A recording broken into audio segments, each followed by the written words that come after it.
کیا واقعی کچھ ایسے کام ہیں جن سے بغیر طلاق دیے نکاح خود بخود ٹوٹ جاتا ہے؟ کیا انجانے میں کی گئی ایک غلطی آپ کے رشتے کو ختم کر سکتی ہے؟ اور کیا سوشل میڈیا پر وائرل یہ 7 باتیں حقیقت ہیں یا صرف افواہ؟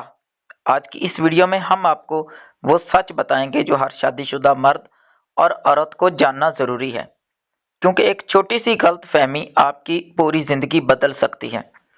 اسلام میں نکاح ایک مضبوط معاہدہ ہے۔ یہ صرف 3 طریقوں سے ختم ہوتا ہے۔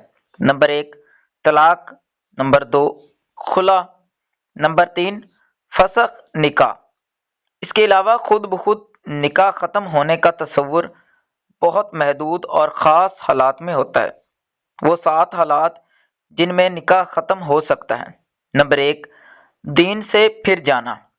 اگر شوہر یا بیوی میں سے کوئی اسلام چھوڑ کر مرتد ہو جائے تو جمہور علماء کے مطابق نکاح فوراً ختم ہو جاتا ہے۔ قرآن و حدیث کے مطابق اگر وہ کفر اختیار کرے تو ان کے نکاح باقی نہیں رہتے۔ اگر وہ دوبارہ اسلام قبول کر لے تو بعض فقہا کے نزدیک نیا نکاح ضروری ہوتا ہے۔ نمبر 2 گستاخ رسول صلی اللہ علیہ وآلہ وسلم یا ضروریات دین کا انکار۔ اگر کوئی شخص نبی کریم صلی اللہ علیہ وآلہ وسلم کی توہین کرے یا دین کی بنیادی چیزوں کا انکار کرے تو یہ بھی کفر کے زمرے میں آتا ہے اور نکاح ٹوٹ سکتا ہے۔ یہ بہت سنگین مسئلہ ہے، عام لوگ خود فیصلہ نہ کریں۔ نمبر 3 شرک یا واضح کفر والے عقائد اپنانا۔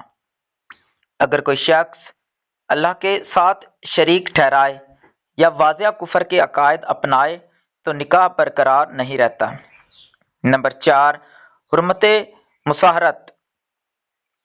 یہ وہ چیز ہے جو اکثر لوگ نہیں جانتے۔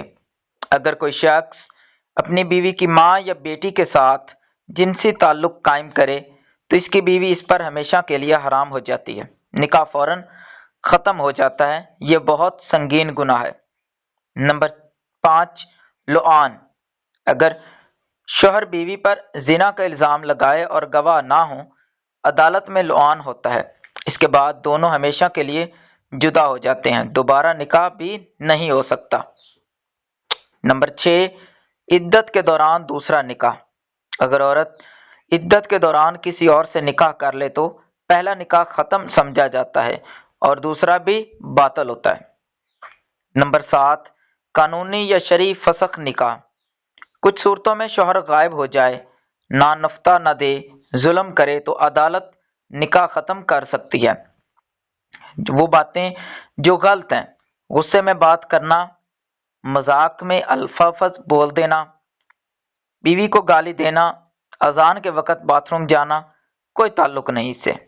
یاد رکھیں اسلام میں نکاح کھیل نہیں ہے کہ چھوٹی چھوٹی باتوں سے ٹوٹ جائے، لیکن کچھ سنگین غلطیاں ایسی ہیں جو نہ صرف گناہ ہے بلکہ رشتہ بھی ختم کر دیتی ہیں۔ اس لیے سوشل میڈیا کی ہر بات پر یقین نہ کریں بلکہ مستند علم حاصل کریں۔